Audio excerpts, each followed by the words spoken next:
बिस्मिल्लाहिर्रहमानिर्रहीम। बंदा क्योंकि तकरीबन पिछले 20 रोज़ कोरोना में मुब्तला रहा और इसके मुख्तलिफ मराहिल और पेचीदगियों से गुज़रा और अभी भी गुज़र रहा है, लिहाजा सोचा कि जो ज़ाती तजर्बात व मुशाहदात रहे उसको ज़ब्त तहरीर में लाया जाए, शायद किसी को इससे रहनुमाई मिल जाए।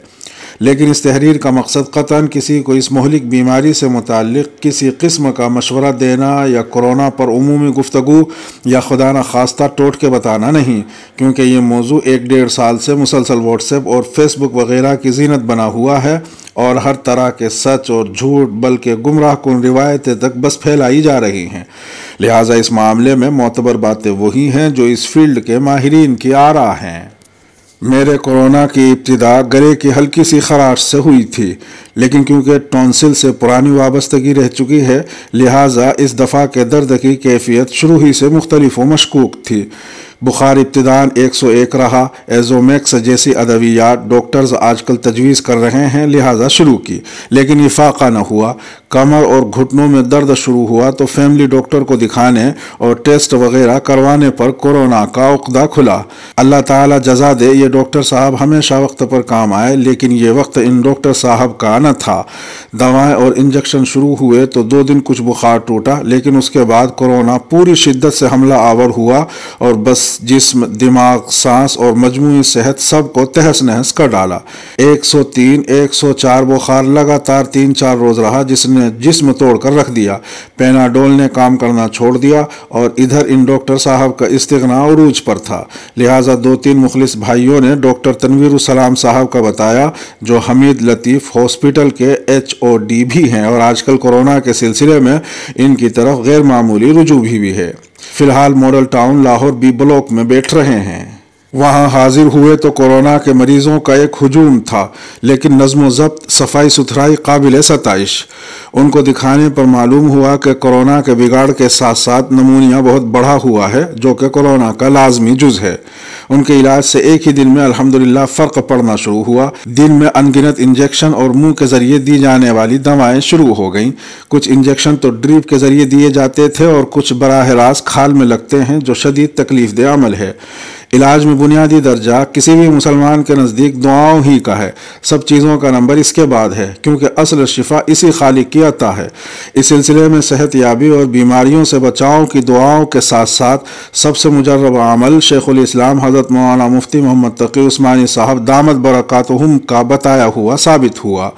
हज़रत ने फरमाया कि अव्वल व आखिर दुरूद शरीफ पढ़कर सूरह फातिहा और सूरह इखलास 3-3 मरतबा पढ़ें और फिर 313 मरतबा हस्बुनल्लाहु व निअमल वकील पढ़ें।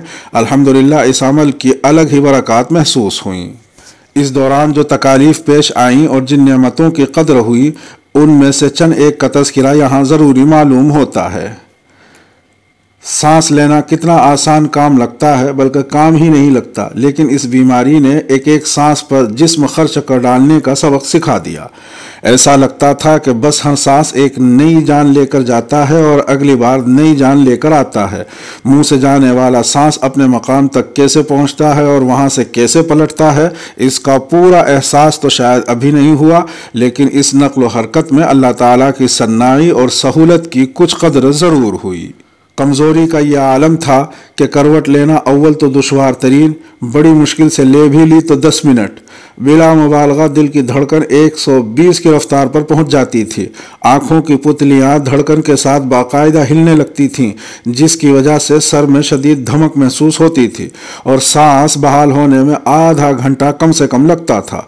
जी हाँ, ये सिर्फ उस करवट की कीमत है जो अनगिनत दफ़ा रात को सोते हुए मज़े से ले लेते हैं, और ये उस सांस की कहानी जिसको अल्लाह ताला ने कितना सहल बना रखा है। ये एक बीमारी कई बीमारियों का मजमुआ है।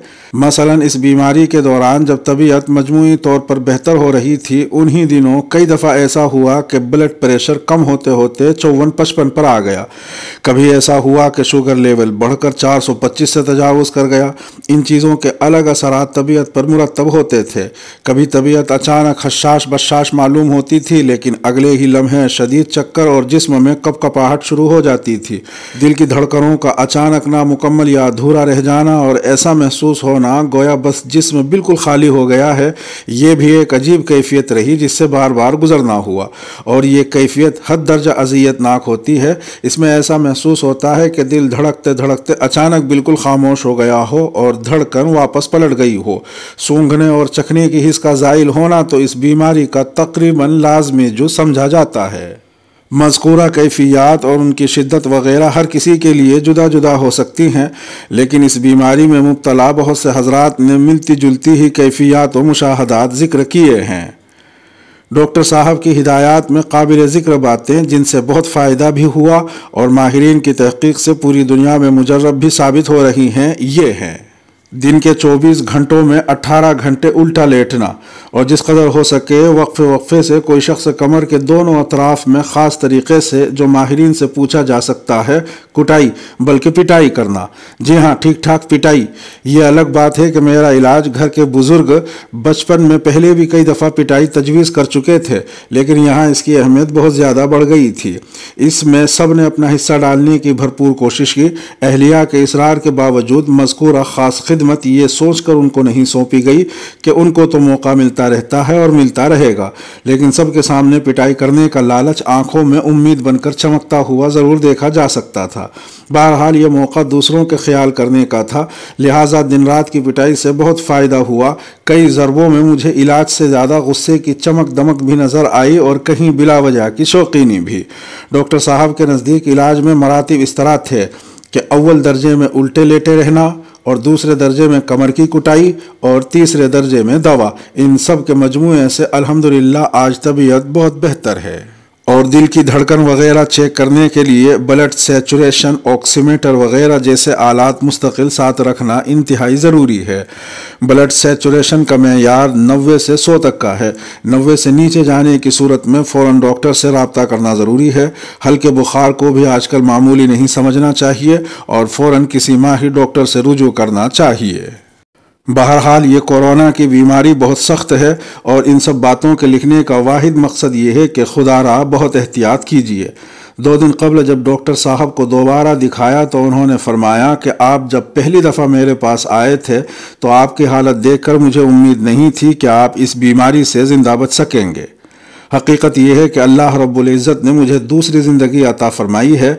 ज़िंदगी में ऐसी अज़ियत और वहशत कभी याद नहीं, लेकिन अल्लाह ताला की ज़ात ऐसी रहीम है कि मेरी अपनी ही शामत आमाल के नतीजे में आने वाली बीमारी को भी अल्लाह रब्बुल इज़्ज़त ने इतनी नेमतों में लपेट कर अता किया कि गोया कोई इनाम है, और यकीनन ऐसा ही है। इलाज के वसाइल अता फरमाए, घर पर हर तरह की सहूलत का निज़ाम मुहैया फरमाया। इस बीमारी ने अल्लाह ताला से राब्ता मजबूत किया और हदीस की रोशनी में इंशाअल्लाह गुनाहों से इजाले का सबब बनी। 15-20 रोज़ बज़ाहिर किसी गुनाह में मुब्तला नहीं होने दिया।